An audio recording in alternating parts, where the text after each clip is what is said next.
Namumutla ka. Pahinga muna tayo. Teka, tara. Pahinga muna tayo, tara. Dahan-dahan, dahan-dahan. Dahan-dahan. Elma! Tulungan niyo ako! Pati si Elma!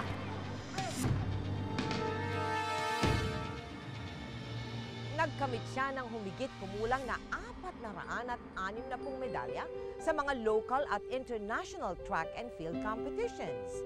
Kabilang na dito ang 15 gintong medalya na iginawad sa kanya sa SEA Games mula taong 1981 hanggang 2001. Sa kabila ng maraming pagsubok, ilang beses niyang napatunayan na hindi hadlang ang kahirapan upang makamit ang tagumpay.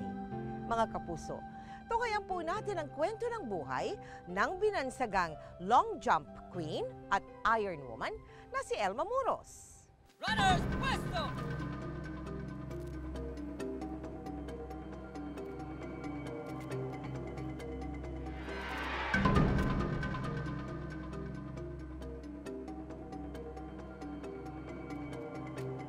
Go!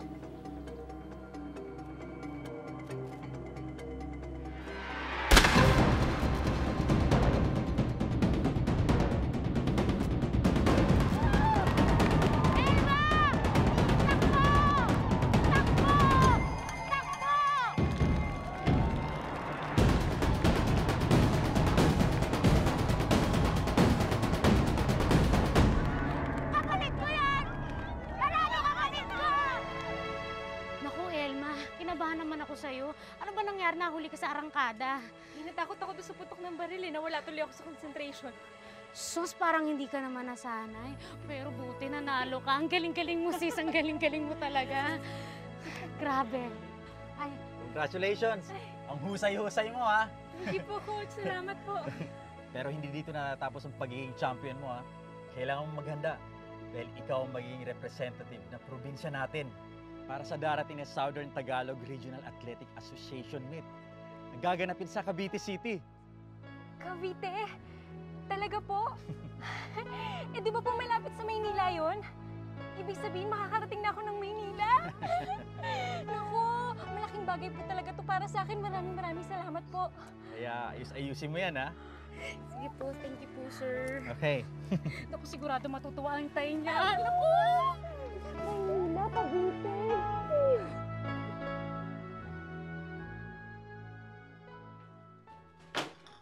Hindi ako papayag na pupunta ka ng Maynila. Mas mahalaga ang pag-aaral kaysa pagtakbo. Yan ang dapat mong isipin. Pero, Nay... Walang pero-pero. Basta hindi ka pupunta ng Maynila.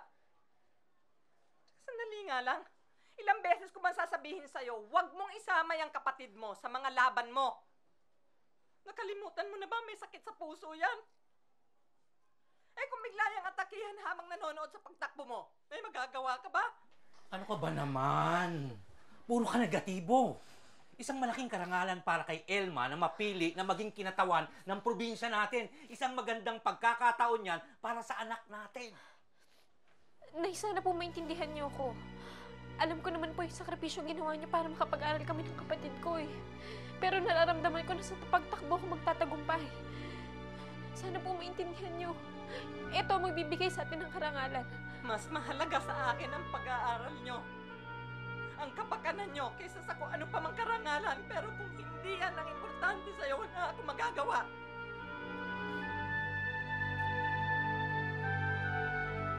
Sa kabila ng pagtutol ng ina, tumulak si Elma patungong Maynila upang lumahok sa National Athletic Meet.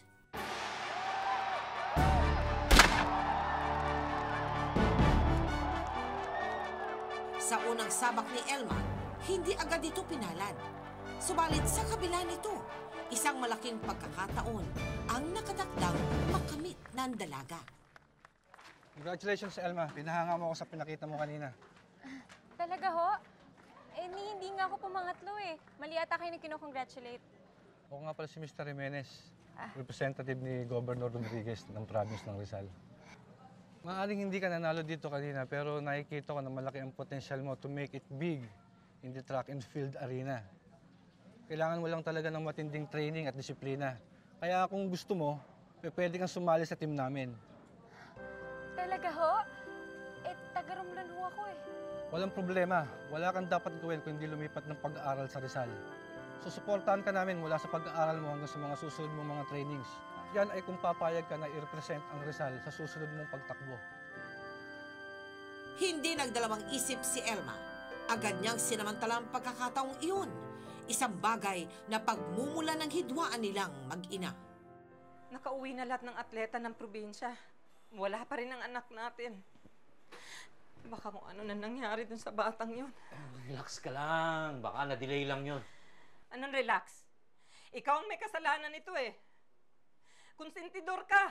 Kung hindi mo pinayagan yung bata, di hindi ako mag-aalala ng ganito.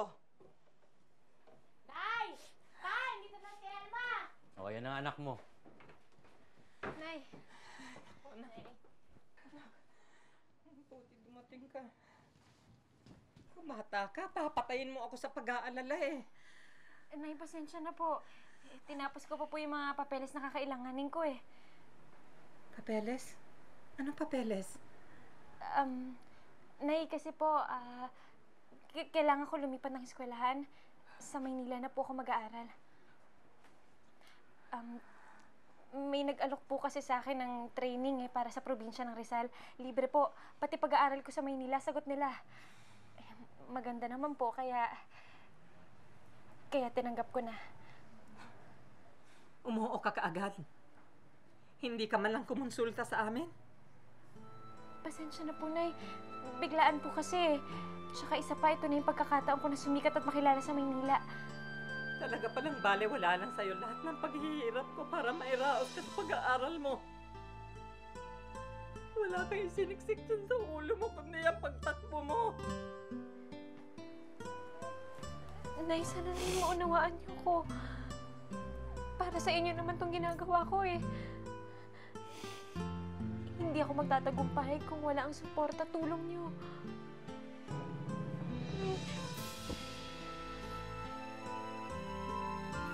Sana hindi mo pagsisihan yung kapangasan mo.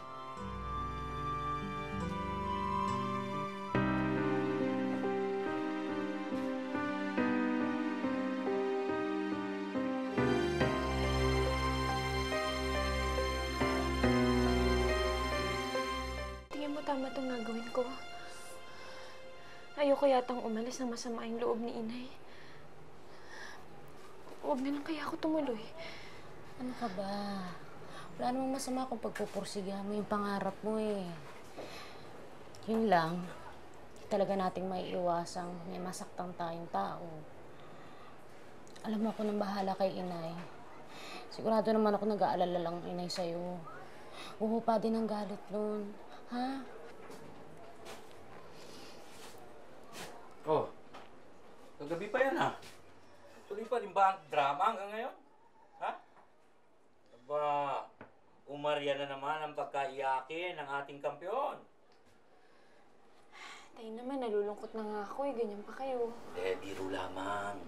Pero alam mo, anak ko, hindi rin ako sigurado dyan sa mga desisyon mong yan eh. Tayo naman. Pero, alam mo, anak ko, naniniwala ako sa iyong kakayahan. Kaya buo ang loob ko na magtatagumpay ka. Salamat, Tay. Alam nyo, pangako ko sa inyo, gagawin ko ang lahat, magtagumpay lang ako. Para maipagmalaki ako hindi lang ng pamilya natin, kundi ng buong Pilipinas. Hindi ko kayo bibiguin. Pangako yan. Maraming salamat, anak. Bagamat tutulang ina, buo ang loob ni Elma na suungin ang buhay sa Maynila upang habulin ang minimithi niyang pangarap. Subalit pagdating sa Maynila, higit na pagsubok ang kanyang pagdadaanan. Bukod sa hirap na dala ng matinding pag-iensayo, lalo pa itong pinaigting ng pangungulila sa kanyang pamilya.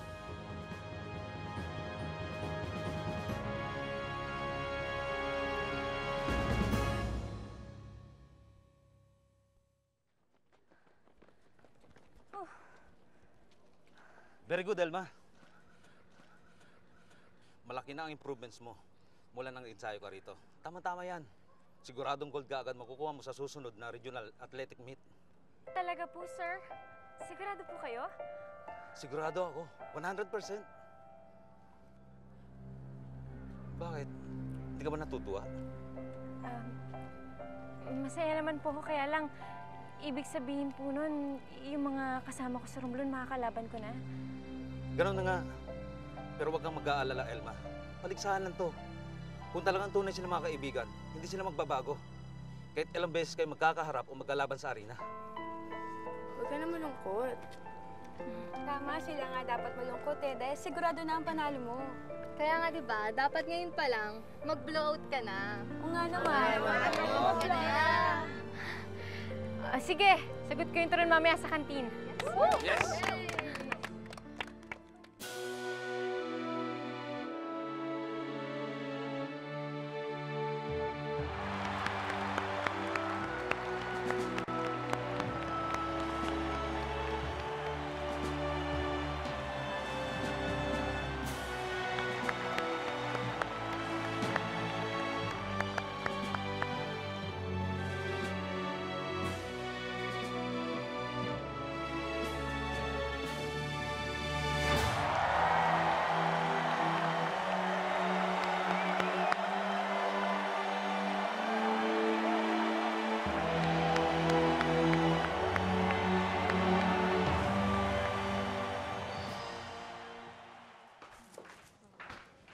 Uy!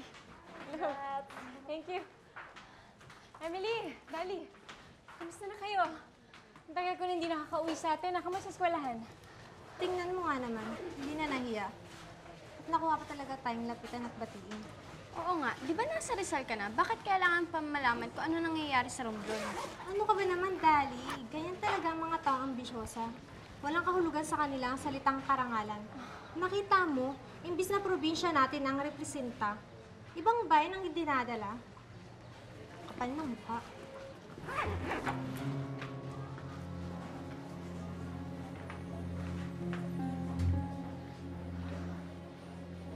Elma, huwag mo nang pansin ang mga yon. Alam mo na, mga inggit. Pero ako, naiintindihan kita. At alam kong balang araw, maiintindihan ka na nila. Lalo na't pagwatawat na ng Pilipinas ang nakalagay dyan sa uniforme mo. Salamat, Belinda. Buti ka pa. Walang anuman yun. Bagamat noong una'y marami ang hindi makaunawa kay Elma, hindi naglaon ay unti-unti ring nagbago ang pagtingin nila sa dalaga. Mula taong 1981, nagtuloy-tuloy na ang pamamayagpag ni Elma sa larangan ng track and field. Taong 1986, nang lumuwas ng Maynila si Gemma upang samahan si Elma. Kasabay nito, makikilala din niya ang isang lalaking magpapatibok ng kanyang puso. O, eto, galing kay Nanang Ising, pampatibay daw ng tuhod yan. Tapos eto, galing kay Impong Toteng, para doon sa resistensya mo, para malakas ka. Eto, ang gagawin mo, pakukulaan mo inumin mo. Eto, diretso mo na lang iinumin. Ha? Okay. Sige. Salamat. Kanina ka pa kwento ng kwento pero hindi mo ko binabalitaan tungkol kay Inay. Kamusta na siya? Galit pa ba siya sa akin? Ano ka ba? Hindi naman galit sa'yo ang inay. Tatampo lang siguro yun. Ano sa katunayan, si Inay, mula nang malaman niya na palagi ka na nanalo sa mga laro mo, naku, walang ibang bukang bibig sa mga kaibigan niya kundi pangalan mo. Talaga? Ibig sabihin, pinagmamalaki rin ako ni Inay? Oo naman. Katunayan yan. Miss na miss ka na ng inay. Ang gusto lang niya talaga, umuwi ka sa atin. Naku, lalo na ang itay, proud na proud sa'yo. Salamat naman. Ate, salamat sa support at pagdarasal mo sa akin, ha? Sus, nakabawala yun. Alam mo ba kung bakit ko napapayag ang inay at itay na lumuwas ako dito sa Maynila? Kasi gusto kang pabantayan sa akin ng inay. Bantayan? Bakit? Sabi ng inay, ngayon nasa kolehiyo ka na daw, mukhang marami na daw lalaking maaligid sa'yo. Ako naman. Saan naman nila nakuha yan? Alam mo naman ang inay, yung malikot na imahinasyon niya, minsan gumagana. Kaya sabi ng inay, bantayan kita. Eh, sino ba naman di magkakagusto sa'yo? Eh, ang ganda-ganda ng kapatid ko. Ate, talaga, binubola mo na Hindi naman kita ako. binubola, kaso nga lang yung legs mo masyado nang muscle sa'yo. Ha? Ganda-ganda, ang galing mo. Salamat. Proud ako sa'yo, ha? Ito, inumin mo yan. Ano naman? Ha? Pakuluan mo. Okay? Elma Muros.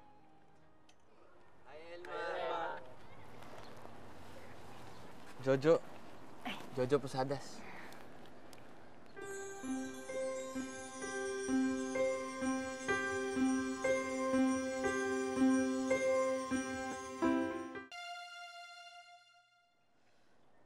Magkaliwanagan tayo rito, ha?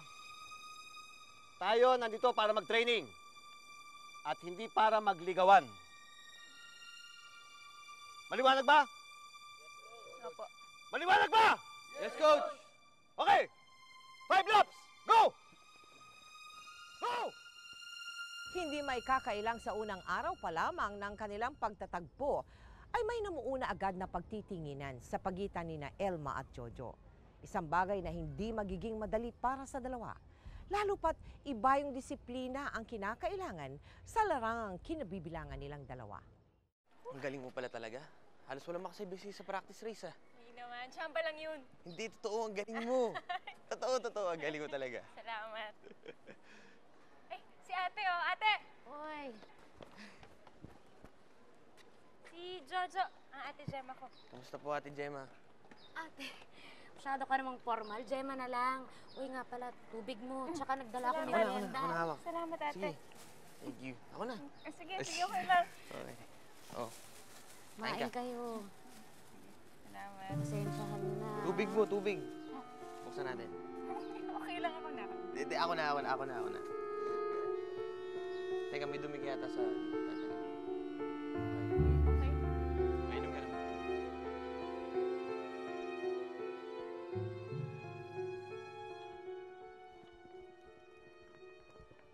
Elma!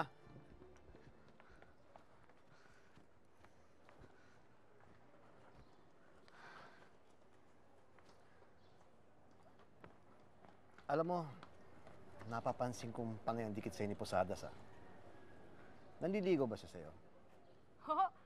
Naku, hindi oh. Magkaibigan lang mo kami ni Jojo. Hindi naman ako sa nakikialam, ah. Pero siguro dapat iwasan mo muna siya. Eh, bakit naman ho? Wala naman hong ginagawang masama yung tao eh. Elma, lalaki rin ako. Alam ko ang diskarte ng kapwa lalaki pag manliligaw. At this point siguro, kailangan malaman mo mga priorities mo. Coach, alam ko po kung ano mga priorities ko. Sa ngayon, oo, yan ang priorities mo. Eh, paano pag nagligaw siya? Mawawala lahat ng pinaghirapan natin. Masasayang.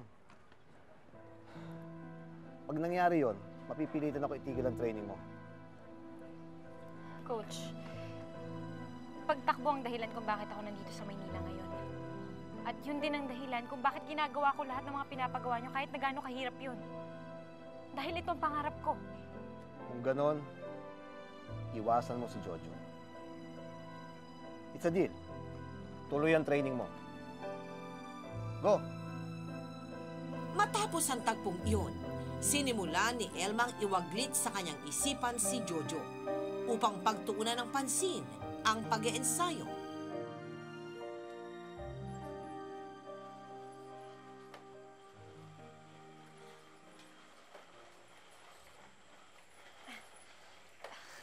Coach, pagod na ako. Sige na, tuloy mo lang yan. Kaya mo yan. Kailangan ba talaga araw-araw mag-gym? Kailangan. Nakakaisang oras ka pa nga lang eh. Tsaka preparasyon to para sa SEA Games. Kaya mo yan. Sige, tuloy lang. Lakas-lakas mo eh. Babae ka nga. Pero talong pa 4 na lalaki sa lakas. Sige, tuloy. Break ka after 1 hour, ha?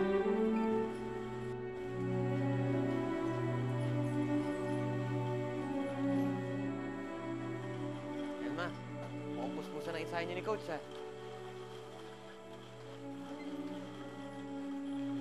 Elma, teka, andali.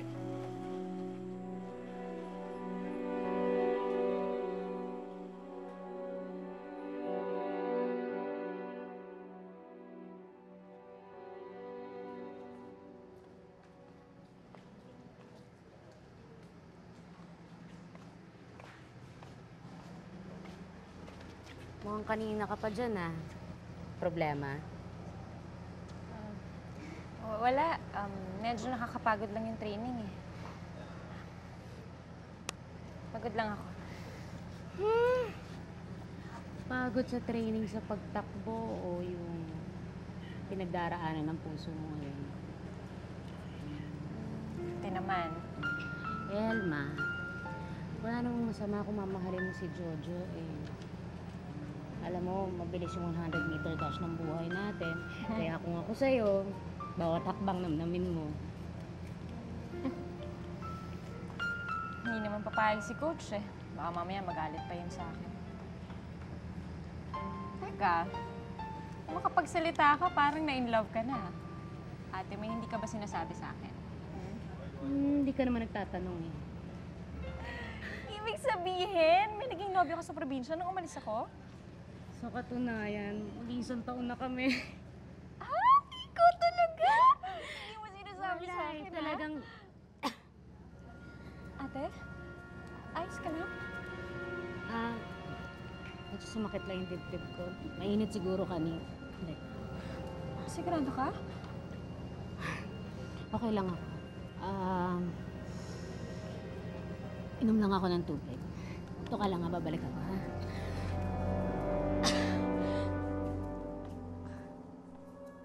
Dahil sa ipinamalas na katatagan at determinasyon, nagtuloy-tuloy ang tagumpay ni Elma sa mga kompetisyong kanyang sinalihan, mapadito man sa atin o sa ibang bansa. Taong 1988, nang tanghalin si Elma bilang Most Versatile Athlete sa 1993 Philippine Sports Commission Awards dahil sa husay nito sa sprint, long jump at hurdle. Subalit sadyang mapagbiro ang tadhana. Taong 1989, nang pumanaw ang kapatid nitong si Gemma dahil sa sakit sa puso.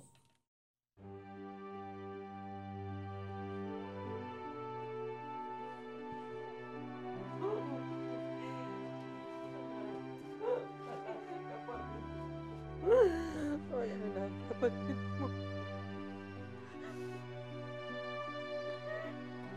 Wala na akong kakampi. Wala na si ate. Hindi totoo yan, anak. Nandito pa naman ako. Nandito pa ang tatay mo. Nay, patawarin niyo ako sa mga pagkukulang ko. Patawarin niyo ako at sinaktan ko kayo. Wala kang dapat ihingi ng tawad, anak. Ginawa mo lang naman ang tama eh. At kahit na anong mangyari, hindi ako magagalit sa'yo. Mahal na mahal kita.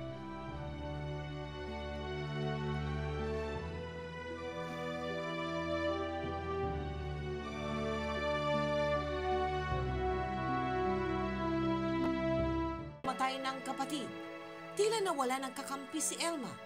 Sa pagkakataong ito, si Jojo ang kanyang naging sandigan. Lingid sa kaalaman ng kanilang coach, nagpakasal sa huwes sina Elma at Jojo. Subalit, hindi rin magtatagal ay mabubunyag din ang lihim na pagpapakasal nilang ito.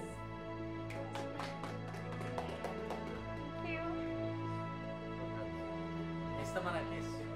Kiss mo naman, kiss.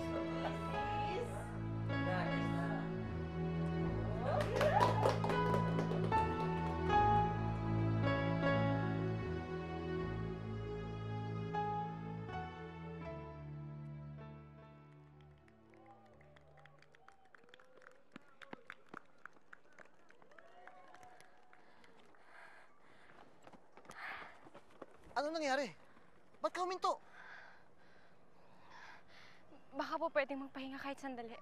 Pahinga? Elma, nakakadalawang laps ka pa lang. Tandaan mo, Barcelona Olympics ang tinatarget natin. Kaya dapat doble ang lakas mo. Medyo masama po kasi yung pakiramdam ko eh.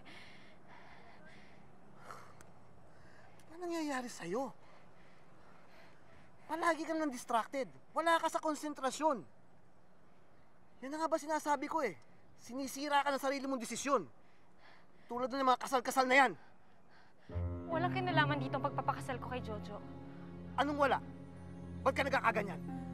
Personal na desisyon ko ang pagpapakasal kay Jojo. Walang kinalaman dito ang pagiging atleta ko. Oo, nandun na tayo.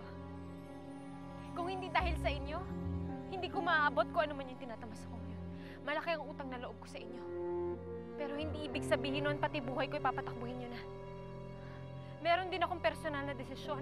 Meron din akong mga personal na pangarap. Bukod sa pagtakbo ko at pagiging atleta, pangarap ko rin maging ina at isang mabuting asawa. Ganun pala eh. Wala na akong magagawa kung yan ang gusto ko. Dahil hindi ako nandito para magsanay ng isang tao nangangarap na maging ina o asawa.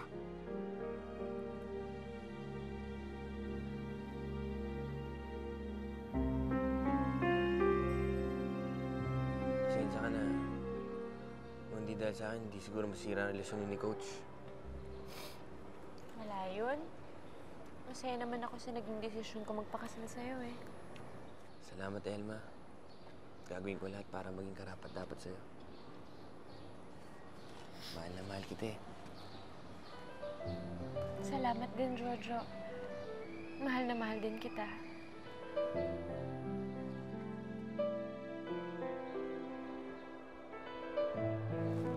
Teka, bakit nga ba hindi? Anong bakit hindi? Bakit hindi na lang ikaw mag-train sa akin? Matagal ka na rin naman nag-a-assist kay Coach Rivera, di ba? Siguro naman sapat na yung kaalaman mo para matrain ako. Pagkakatiwala mo sa akin, ang pagtakbo mo. Oo naman. Pinagkatiwala ko nga sa'yo yung puso ko eh. Pagtakbo pa.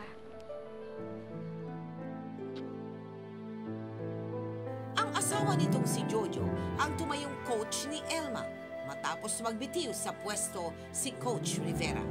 Nagpatuloy sa pag-iensayo si Elma hanggang sa Namumutla ka. Pahinga muna tayo. Teka, tara. Pahinga muna tayo, tara. Dahan-dahan.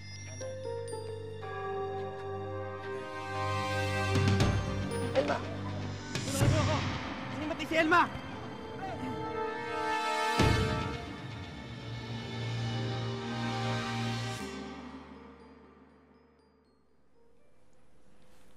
Kamusta ang pakiramdam mo? Medyo nahihilo pa rin eh. Pero... Ba't di mo sinabi sa akin agad ang kalagayan mo? Bakit? Anong sabi ng doktor? Elma, buntis ka 2 buwan. Ha? Bakit hindi ko alam? Diyos ko, kamusta ang baby ko? Wala bang nangyari sa kanya? Ibig sabihin pa nito, hindi na ako makakatakbo para sa Olympics? Huwag kang mag-alala masyado. Baka makasama sa baby natin yan eh. Pero ang tagal ng panahon kong inintay bago makasali sa Olympic Games. Huwag mo masyado isipin yun. Maisipin mo na lang, higit pa sa gintong medalya na panlunan natin ngayon. At yan ang baby natin. At siya ang magbibigay sa atin na di matatawarang karangalan. Magpakailanman.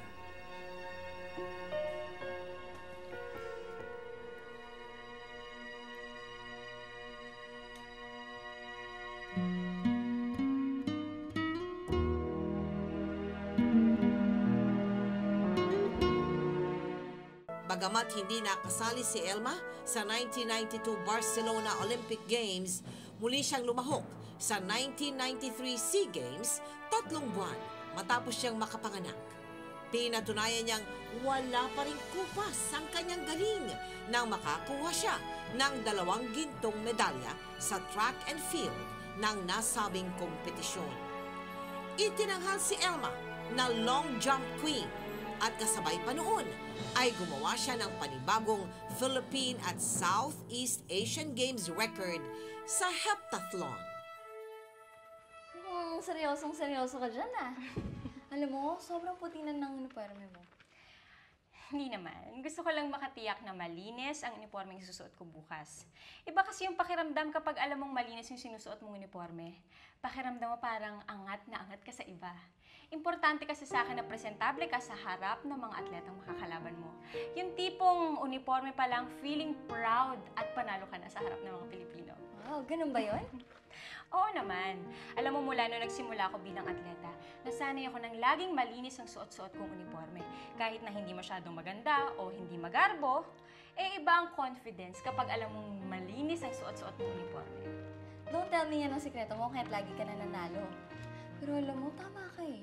Uumpisahan ko na rin paputiin yung uniforme ko para naman hindi nakakahiyang tumabi sa'yo bukas, di ba? Pahiram ako ng sabon mo mamaya, maglalaba rin ako. Oo naman.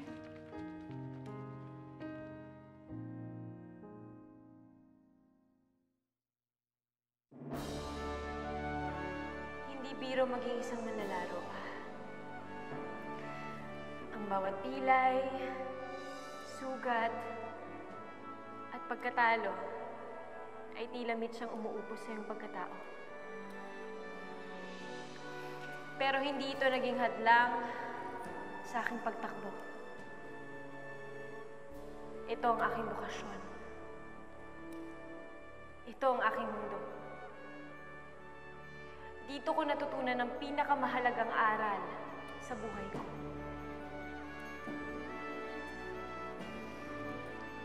Ang matutong tumayo sa iyong pagkadapa. Ang matutong lumaban at muling tumakbo para sa mga taong nagtitiwala at nagmamahal sa iyo. Maraming salamat po. Mabuhay tayo mga Pilipino!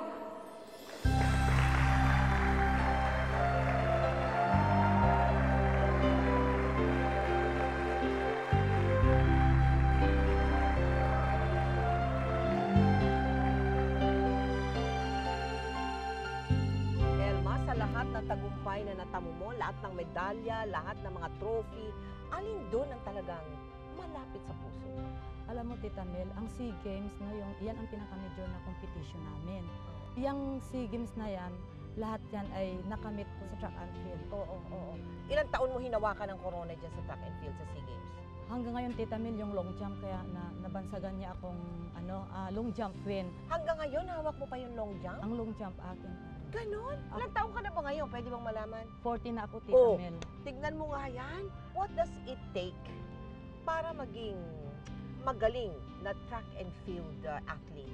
Sa SEA Games, nandyan yung buo yung determination mo. Na manalo? Opo. Yung determination mo na manalo? Opo. Okay. Tapos yung hard worker ka. Bakit hanggang ngayon yan pa rin yung passion mo? Sa SEA Games, isa lang yung sinusuot ko na damit. Kailangan malabhan ko yon. Kasi para at least kinabukasan, yung ginagamit ko doon na sabon is Tide.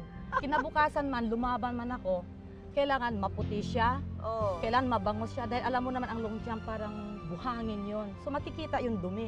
So kailangan parang naamoy ko na yung talagang ito na, handa na naman ako para sa ating bansa na ang panalo ko. Kaya yan, kahit hanggang sa ngayon, kasama ko yung Tide sa aking tagumpay sa ating karangalan ng ating bansa. Sino naman kaya ang nagmana sa pamilya mo? Clarice. Si Clarice, kay Clarice, si Clarice ngayon ang parang tinon-over ko na sa kanya, mas magaling pa sa akin. Nakikita ko rin yung potential ng anak ko na mas magaling sa akin at saka matapang. Hindi yung talagang naninigas gaya sa akin siya. Relax pa. At saka yung parang pag tinignan mo parang baliwala lang sa akin. Ambisyon mo rin ba yan para kay Clarice?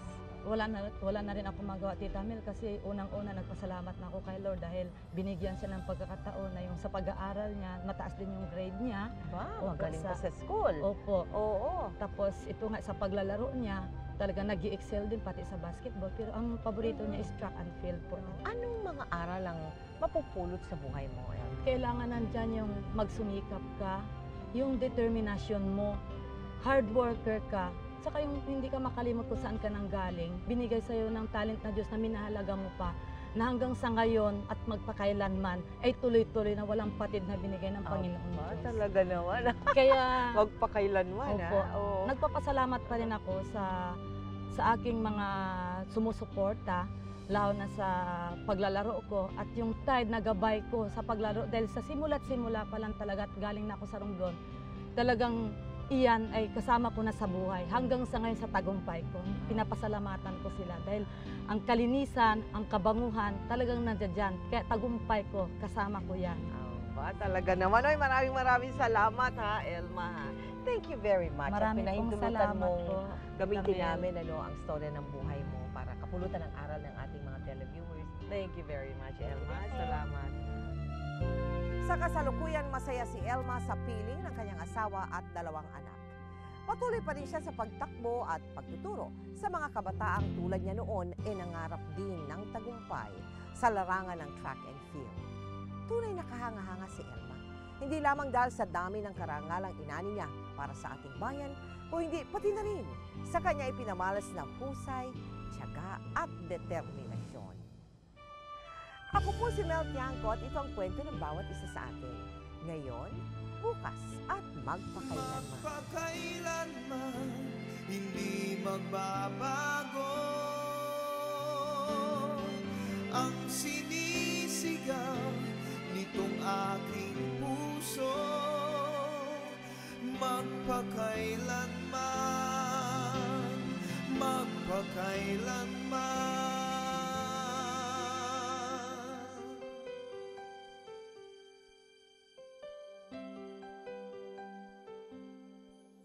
Sa tuwing kinakailangan mo'y narito ako, handang dumamay sa iyong lingkod.